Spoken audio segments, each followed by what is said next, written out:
러시아의 대문호 돌스토이가 많은 책들을 쓰고 우리나라에 많이 번역됐는데, 돌스토이가 쓴 단편 중에 사랑이 있는 곳에 신이 있다라는 책이 있습니다. 사진에 보면 이런 책입니다. 번역된 그런 책이 있는데, 사랑이 있는 곳에 신이 있다. 이 책을 요약하면 제목하고 똑같아요. 사랑이 있는 곳에 신이 있다. 사랑이 있으면 신은 어디든지 존재한다, 그런 거예요. 그러니까 우리가 사랑을 베풀기만 하면 신이 계시다는 것을 우리가 깨달을 수 있다. 이것이 이 책 단편 사랑이 있는 곳에 신이 있다라는 것의 핵심적인 교훈입니다. 이 책에 보면 구두장인 마틴이 나옵니다. 이 마틴이 어느 날 성경을 읽게 됩니다. 밤에 성경을 읽다가 음성이 들리는데 예수님의 음성이 들리는 거예요. 무슨 음성이 들리냐면, 야 마틴, 내가 내일 너를 찾아갈 거야. 이런 예수님의 음성이 들리는 거예요. 그래서 이 마틴이 막 설레는 거예요. 와, 내일 예수님이 나를 찾아온다고? 와, 기대가 되는 거예요. 내가 내일 예수님을 만난다. 예수님이 나를 찾아오신다. 얼마나 신나는지 몰라요. 들뜬 마음으로 거의 잠을 잘 수가 없을 정도로.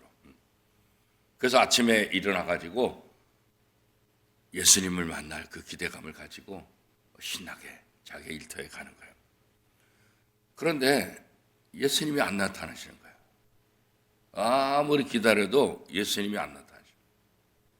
그리고 가난한 소년, 또 아기 업은 엄마, 나이 드신 청소부, 그런 사람만 자기에게 찾아오는 거예요.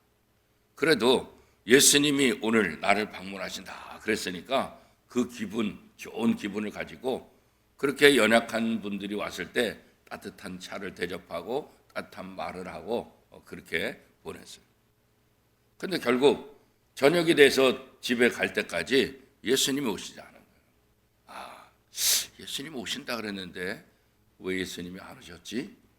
한쪽으로는 섭섭한 그런 마음이 있는데 집에 돌아.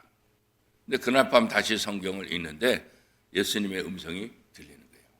오늘 너가 만난 그 사람들에게 한 것이 다 내게 한 것이다. 그들이 곧 나다. 이렇게 말씀하신 거예요. 그러니까 오늘 우리가 예수님 어디 계세요? 하나님 어디 계세요? 이게 아니라 내가 사랑을 베풀면 바로 그곳에 하나님이 계시고 예수님이 계시다. 이 말씀은 우리가 잘 아는 마태복음 25장 40절 말씀에도 나오죠. 이에 임금이 대답하여 이르시되 내가 진실로 너희에게 이르노니 이 지극히 작은 자 하나에게 하지 아니한 곧 내게 하지 아니한 것이니라 하시니라. 작은 자에게 하지 않은 것은 내게 안 한 거고 작은 자에게 한 것은 곧 내게 한 것이라. 그렇게 말씀하고 있어요. 오늘 본문에도 사도 요한이 이 부분을 아주 강조하고 있어요. 우리가 말씀을 듣고 말씀을 배우는데 이 말씀을 아는 것에서 그치지 말고 이 말씀이 어디까지 가야 되냐? 실천. 특별히 무엇으로 실천돼요? 사랑으로 실천되는 데까지 가야 된다. 우리의 문제는 알고는 있는데 행동하지 않는. 많은 정보는 있어요. 많은 것은 들어서 알아요. 그죠? 특히 요즘은 인터넷, 이 휴대폰이 너무나 발달돼가지고, 그죠?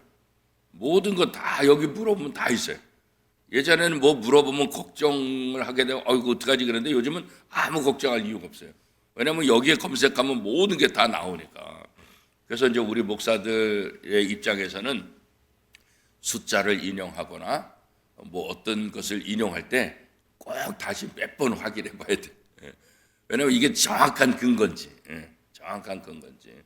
왜냐하면 교인들이 들으면서 다 검색을 바로바로 할 수가 있으니까. 그래서 목사님 이거 잘못됐는데 그러면 저 신뢰가 깨지겠다 보니까. 저도 이제 설교를 하다 보면 머리로서는 원고에 있는 대로 얘기하는데 말은 잘못되게 나오는 경우가 종종 있어요. 지난번에도 우리 박래근 장로님께서 목사님 숫자가 좀 틀리신 것 같아요.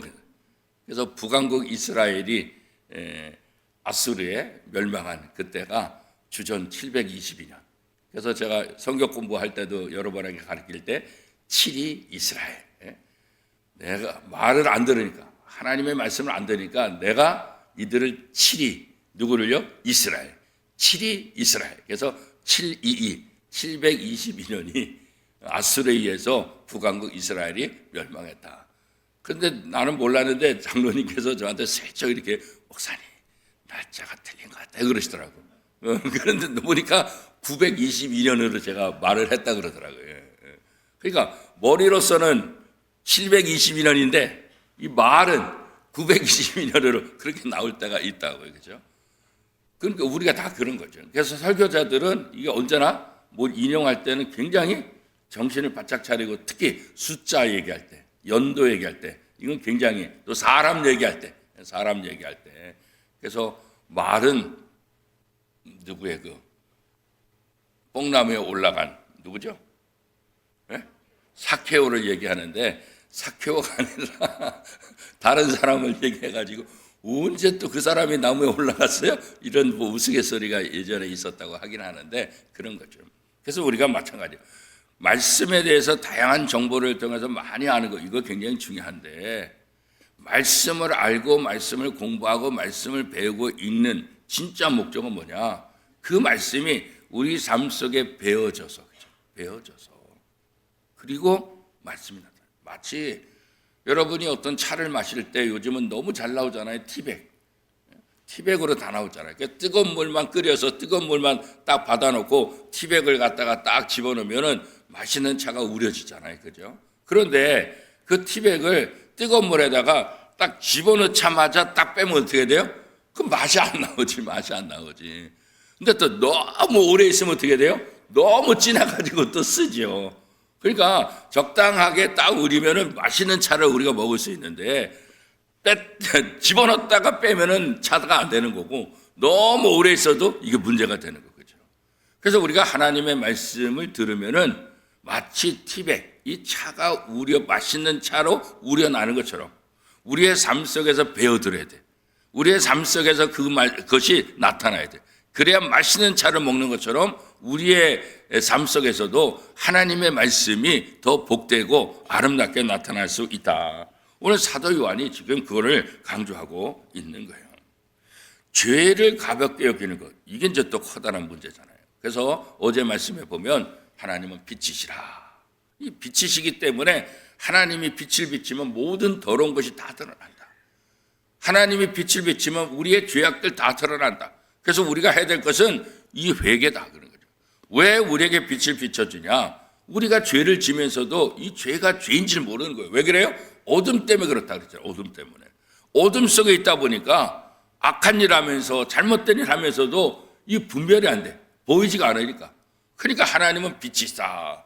예수님께서 나는 세상의 빛이다. 그래서 빛을 비춰줌을 통해서 뭐가 잘못됐는지, 뭐가 지저분한지, 뭐가 문제인지를 다 드러나게. 우리의 죄가 뭐가 문제인지를 다 드러내게 하는 거예요. 그래서 죄를 가볍게 여기는 사람들에게 하나님은 빛이시다. 이 말을 통해서 너희가 얼마나 큰 죄인인가, 너희가 얼마나 악한 짓을 했는가, 너희 모습을 제대로 봐라. 바로 그런 의미도 담겨져 있는 거죠. 그리고 더 중요한 건 뭐겠어요? 빛 가운데 거하라. 하나님의 말씀을 붙잡고 빛 가운데 거하는 삶. 더 이상 어둠에 거하지 말고 빛 가운데. 너희도 세상에, 하나님이 세상에 빛으로 오신 것처럼, 예수님이 세상에 빛으로 오신 것처럼 너희도 이 땅에서 그 빛 가운데 거하는 삶을 살아야 된다. 이게 이제 어제 주신 말씀이잖아요. 오늘 말씀에 보면 이 빛 가운데 거한다는 것은 뭐냐? 결국 뭐예요? 말씀을 삶 속에서 실천하는 거예요. 이게 바로 빛 가운데 거하고 말씀 안에 거하는 것이다. 이렇게 이제 말씀하고 있는 거죠. 그래서 우리가 죄를 정당하거나 죄를 방치해서는 안 된다. 빛 가운데 거한다는 것은 그 죄 문제를 다 드러내놓고 회개하고 예수 그리스도의 보혈을 통해서 내가 깨끗해짐 받는 것, 이것에 아멘하고 감사하고 다시는 죄를 짓지 않는 이것이 바로 빛 가운데 사는 거고 말씀 안에 거하는 거다. 그런 거죠. 예수 그리스도께서는 하나님 앞에서 우리를 변호하신다 그랬잖아요. 하나님 앞에서 다 심판받아서 죽을 수밖에 없는 죄인들. 그런데 예수님이 하나님 앞에서 우리를 변호하신다. 1절 말씀 우리 한번 같이 한번 읽어보겠습니다. 1절이요. 시작. 나의 자녀들아, 내가 이것을 너희에게 쓰면 너희로 죄를 범하지 않게 하려 함이라. 만일 누가 죄를 범하여도 아버지 앞에서 우리에게 대언자가 있으니 곧 의로우신 예수 그리스도이시라. 예수님이 우리의 대언자가 되셨어요. 얼마나 감사해. 그죠? 누군가 나를 변호해 준 사람. 그죠? 근데 너무 억울해. 너무 부당해. 그런데 아무도 내 편 대주는 사람이 없어. 그때 더 억울하잖아요. 그죠? 그런데 신뢰할 만한 사람이, 괜찮은 사람이, 제가 합니다. 이분 너무 억울합니다. 이것은 이렇습니다. 하고 나를 변호해 주면 어떻게 해요? 내 편이 있으면 어떻게 해요? 마음이 너무 평안하잖아요. 그죠? 바로 예수 그리스도가 하나님 앞에서 내 편이 되어 주신다는 거예요. 이것보다 더 좋은 게 어디 있겠어요. 그죠? 뿐만 아니라 화목제물이 되어서 하나님의 공의로운 진노를 담당하셨다. 그렇게 말씀하잖아요. 2절 말씀 같이 한번 읽어보겠습니다. 시작. 그는 우리 죄를 위한 화목제물이니 우리를 위할 뿐 아니요 온 세상의 죄를 위하심이라. 우리의 대언자, 변호사가 되어주는 것뿐만 아니라 어때요?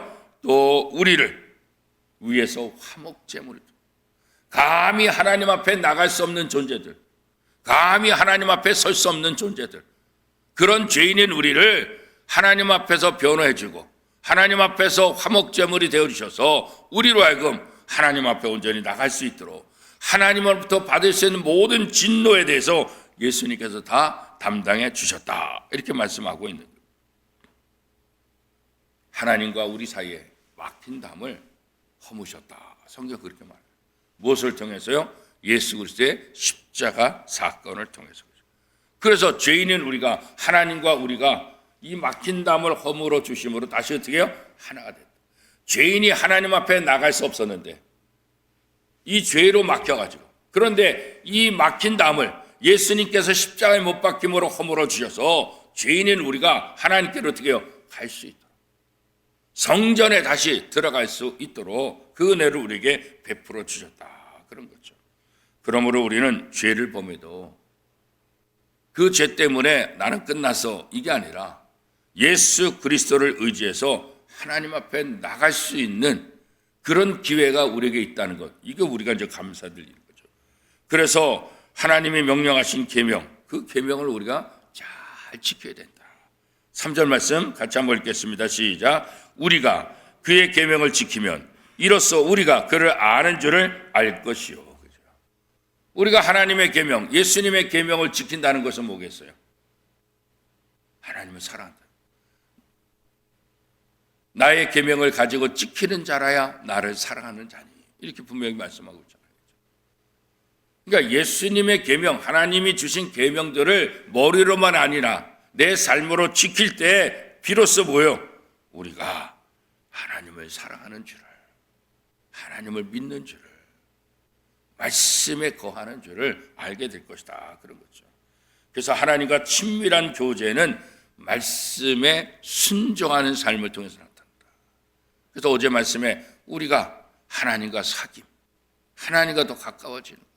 그럼 하나님과 사귀는 그 근본 목적, 하나님과 어떻게 우리가 더 가까이 사귈 수 있느냐? 오늘 말씀 뭐예요? 말씀을 통해서. 자, 요한일서 2장 6절 말씀 우리 같이 한번 읽어보겠습니다. 시작. 누구든지 그의 말씀, 요한일서 2장 6절입니다. 시작. 누구든지 그의 말씀을 지키는 자는 하나님의 사랑이 참으로 그 속에 온전하게 되었나니 이로써 우리가 그의 안에 있는 줄을 아노라. 그의 안에 산다고 하는 자는 그가 행하시는 대로 자기도 행할지니라. 그런 거죠. 여기서 보면 요한이 그의 안에 산다, 머문다, 이 말은 뭐겠어요? 단순히 스쳐 지나가는 방문이 아니라 계속 지속적으로 함께 거주하는 것. 이게 바로 함께하는 거다. 그렇게 말씀하고 있잖아요. 이게 바로 참된 교제다. 참된 교제. 잠깐 만나고 스쳐가는 것이 아니라 계속 거하는 거죠. 그래서 우리가 예수 그리스도의 말씀을 통해서 아까 얘기한 대로 우리를 적셔야 된다. 잠깐 뜨거운 물에다가 티백을 잠깐 넣었다가 빼는 그것이 아니라 그 물속에 스며들어서 그 티백이 그냥 맹물을 어떻게 해요? 맛있는 차로 만드는 것처럼 하나님의 말씀이 우리 속에 머물러서 죄인인 우리가 죄인의 모습을 드러내는 것이 아니라 하나님의 말씀이 우리 속에 녹아짐으로 우리의 삶을 통해서 어떻게 해요? 예수님이 하나님이 드러나도록 맛있는 삶을 살 수 있도록 그렇게 변화된 삶을 살아가는 것, 이것이 바로 우리가 해야 될 일이다, 그런 거죠. 그래서 우리가 잠깐 교회에 나와서 변할 수 있을까? 없어요. 잠깐 티백에다가 물에다가 티백을 잠깐 담근다고 해가지고 맛있는 차가 안 되는 거예요. 그죠? 그래서 우리가 꾸준히 예배도 한 번 드려서 되는 것이 아니고 봉사도 한 번 해서 되는 것이 아니고 꾸준하게 했겠잖아. 꾸준하게. 그래야만 참된 맛을 낼 수가 있다, 그런 거죠. 그래서 우리가 예수님 안에 머물고 예수님과 함께 살 때 그 말씀이 우리를 변화시킨다. 맹물이 티백이 들어가서 적당히 뜨거운 물에 의해서 맛을 내는 것처럼 하나님의 말씀이 우리 속에 들어와서 우리로 하여금 변화되게 하고 우리로 하여금 하나님의 사랑이 무엇인지 예수님의 사랑이 무엇인지를 깨닫게 해준다, 그런 거죠. 사도 요한은 그러면 구체적으로 어떻게 이 계명을 지켜야 될까? 그것은 뭐예요? 서로 사랑하다. 사랑하는 것. 이것이 하나님의 계명을 잘 지키는 것이다, 그렇게 말씀합니다. 사실 이것은 이미 구약에서 얘기했잖아요. 서로 사랑하라. 이것은 이미 구약에서 얘기했다고. 레위기 19장 18절 말씀에 보면 원수를 갚지 말며 동포를 원망하지 말며 내 이웃 사랑하기를 내 자신과 같이 사랑하라. 나는 여호와니라. 그러니까 이웃 사랑, 이것은 예수님께서 내가 너에게 새 계명을 주는 이렇게 말했지만 사실은 뭐예요? 이미 새 계명이 아니라 이미 오래된 계명이라고요.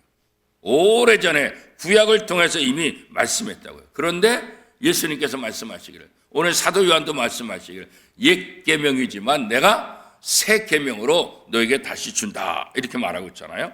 자, 오늘 보면 요한일서 2장 7절 8절 말씀 같이 읽겠습니다. 사랑하는 자들아, 내가 새 계명을 너희에게 쓰는 것이 아니라 너희가 처음부터 가진 옛 계명이니 이 옛 계명은 너희가 들은 바 말씀이거니와 다시 내가 너희에게 새 계명을 쓰노니 그에게와 너희에게도 참된 것이라.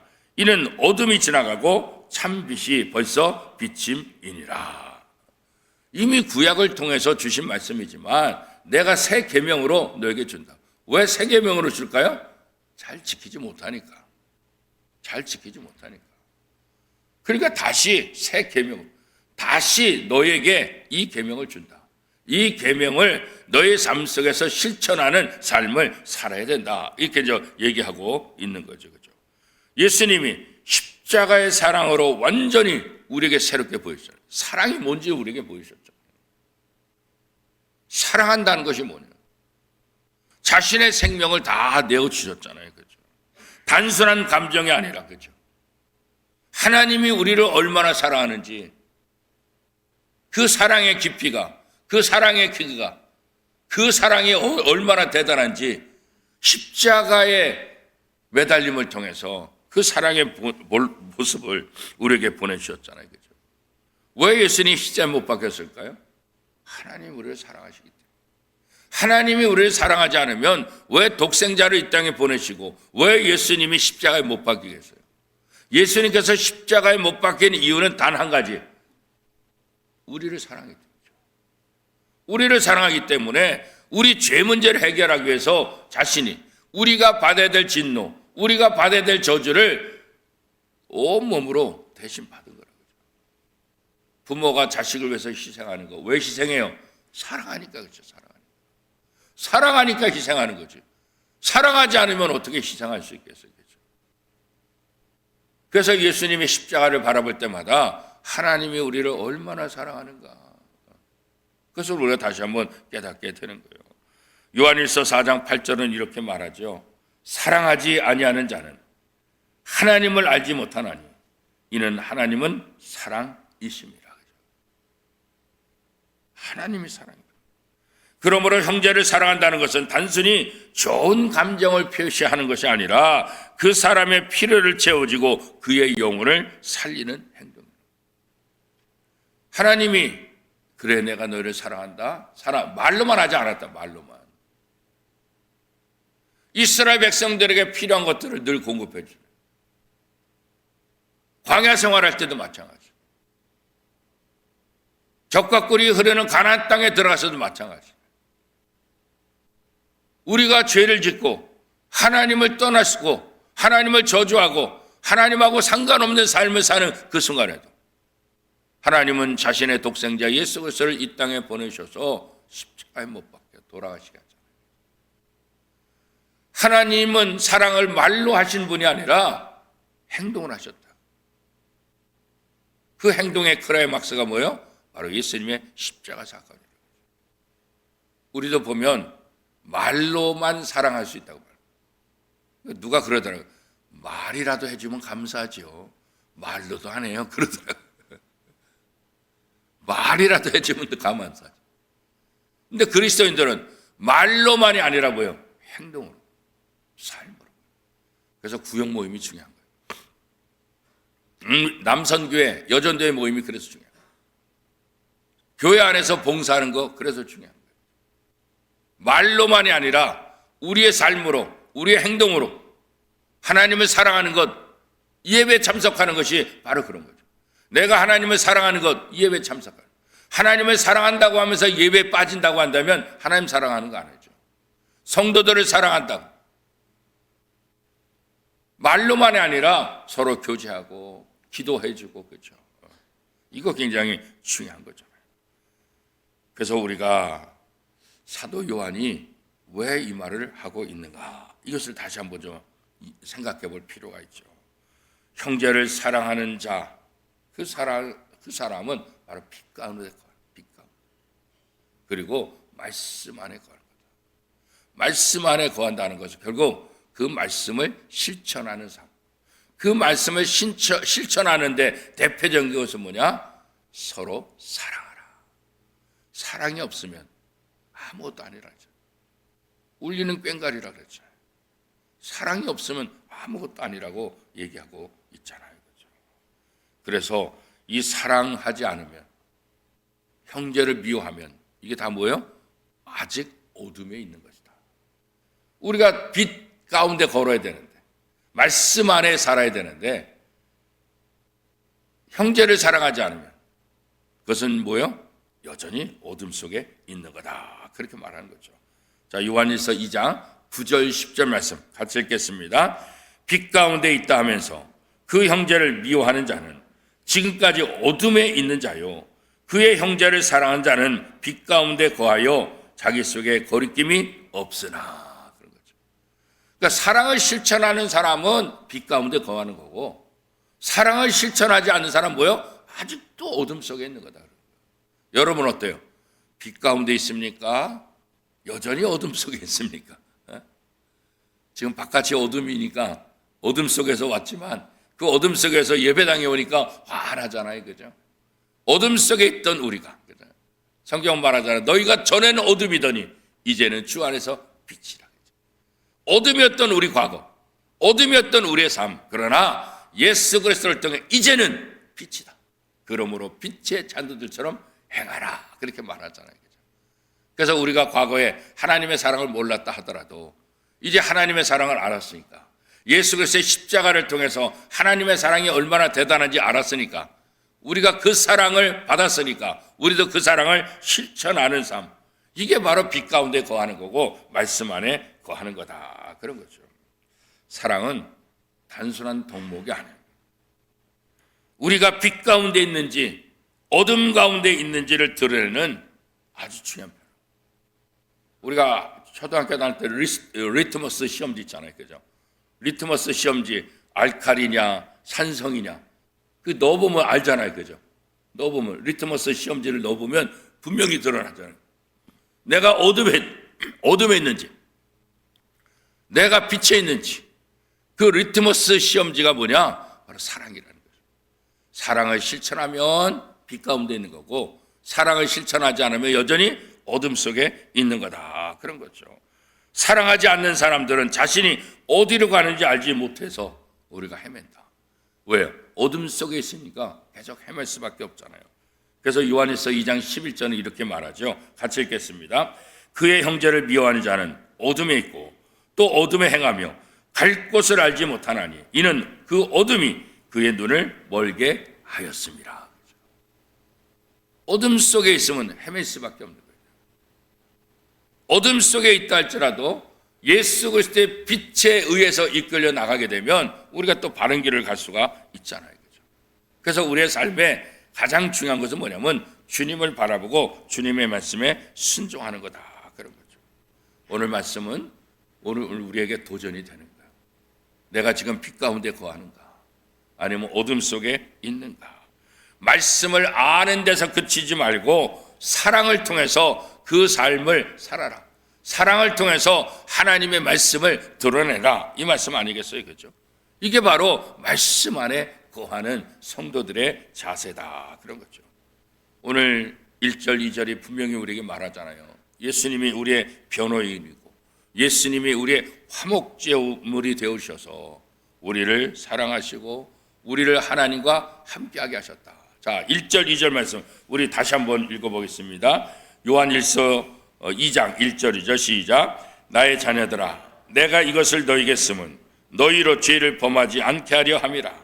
만일 누가 죄를 범하여도 아버지 앞에서 우리에게 대언자가 있으니 곧 의로우신 예수 그리스도시라. 그는 우리 죄를 위한 화목제물이니 우리만 위할 뿐 아니요 온 세상의 죄를 위하심이라. 그래요. 얼마나 감사해요. 예수님이 우리의 대언자가 되어주시고 변호사가 되어주시겠죠. 요즘 세상에서는 좋은 변호사를 써야 된다 그래요. 그 전관 예우 있어야 된다. 뭐 그런 얘기들 많이 하잖아요. 그죠? 근데 예수님보다 하나님 앞에서 예수님보다 더 좋은 변호사가 세상에 어디 있어요. 그죠? 하나님의 아들이 우리의 변호사가 되어주는데 그렇잖아요. 그리고 우리의 죄를 위해서 화목제물이 되어주셨다. 얼마나 감사해요. 그죠? 요한일서 4장 10절은 그래서 이렇게 말합니다. 사랑은 여기 있으니 우리가 하나님을 사랑한 것이 아니요 하나님이 우리를 사랑하사 우리 죄를 속하기 위하여 화목제물로 그 아들을 보내셨습니다. 우리가 하나님을 사랑하기 전에 하나님이 먼저 우리를 사랑해요. 사랑은 여기 있으니 우리가 하나님을 사랑하는 것이 아니라 하나님이 우리를 먼저 사랑하셨다. 하나님부터 사랑을 먼저 받은 것, 이거 얼마나 감사하겠죠. 그러므로 이제 우리는 그 사랑을 먼저 받았으니까 그죠. 내가 사랑해서 하나님의 사랑을 받은 것이 아니라 나는 하나님과 전혀 상관없고 나는 여전히 죄악 중에 있는데 하나님이 먼저 내게 오셔서 하나님이 나를 먼저 사랑해 주셨다고. 우리의 변호사가 되어주시고 우리의 화목제물이 되어주신 예수 그리스도를 보내셔서 우리로 하여금 하나님과 사귀겠다. 순서가 정확하잖아요. 그죠? 그래서 오늘 우리도 상대방이 뭐 나한테 미안하다 안 했는데 뭐 회개도 안 했는데 우리가 회개해서 하나님의 사랑을 받았어요? 우리가 하나님 앞에 먼저 다가와서 우리가 하나님의 사랑을 받았어요? 절대 그렇지 않죠. 여전히 죄악 중에 있는데 하나님이 우리에게 찾아오신 거잖아요. 그죠? 우리가 받은 사랑은 바로 그런 사랑이라고요. 그래서 우리가 세상에서 내가 먼저 용서해 줘야 돼. 내가 먼저 사랑해야 될 이유가 바로 여기 있는 거예요. 1만 달란트 100데나리온 이 비유 잘 알잖아요. 그죠? 우리가 받은 사랑이 어마어마한다는 거예요. 그런데 우리 이웃들, 우리 주변 사람들 그 용납하지 못하고 사랑하지 못한다? 그러면 여전히 어둠 가운데 가는 어둠 가운데. 결국 1만 달란트 빚진 사람은 그 엄청난 빚을 탕감받았지만 100달러는 빚진 사람을 용서하지 못함으로 어떻게 됐어요? 다시 감옥에 붙잡혀갔죠. 오늘 우리가 하나님의 놀라운 사랑을 받았으면서도 이웃에게 사랑을 베풀지 않으면 여전히 어둠 속에 하나님을 알지 못하는 사람. 그러므로 이제 우리는 그 하나님의 사랑을 우리가 받았고 그 사랑을 알았으니까 그 사랑을 따라서 하나님의 말씀에 순종하는 삶을 살아야 될 책임이 우리 속에 있다. 그게 바로 말씀 안에 거하는 삶이다 그런 거예요. 아까 처음에 얘기한 돌스토이의 사랑이 있는 것에 신이 있다. 이 책에 나오는 마틴. 그렇죠? 약한 자, 가난한 자, 내게 도움이 필요한 사람들, 일상 속에서 작은 사랑을 실천. 그에게 한 것이고 내게 한 것이다. 그런 거죠. 우리가 간절히 만나고 싶었던 주님, 우리가 간절히 만나고 싶었던 하나님, 우리 눈에 하나님이 보이지 않지만 우리 이웃을 통해서 하나님이 보이는 거죠. 세상 만물을 통해서 하나님의 사랑이 드러나기를 원하셨던 것처럼 세상 만물을 통해서 이웃들을 통해서 우리가 하나님을 만나고 하나님에게 대하듯 삶을 살아라. 이 또한 우리에게 주신 명령 아니겠어요? 그렇죠? 말씀은 머리에서 가슴으로, 가슴에서 손과 발. 말씀이 머릿속에만 머물러서는 안 되고 이 말씀이 우리의 가슴으로 옮겨야 되고 가슴 속에 있는 이 말씀이 우리의 손과 발을 통해서 나타나야 돼요. 그게 바로 사랑을 실천하는 거다. 말씀 안에 거하는 삶이다 그런 거죠. 사랑하는 오미동 교성도 여러분, 2026년도에는 하나님의 말씀을 머리로만 이해하는 것이 아니라 가슴으로만 아니라 손과 발로 실천하는, 그러므로 말씀 안에 거하는 복된 삶을 사는 저와 여러분의 삶이 될 수 있기를 축복합니다.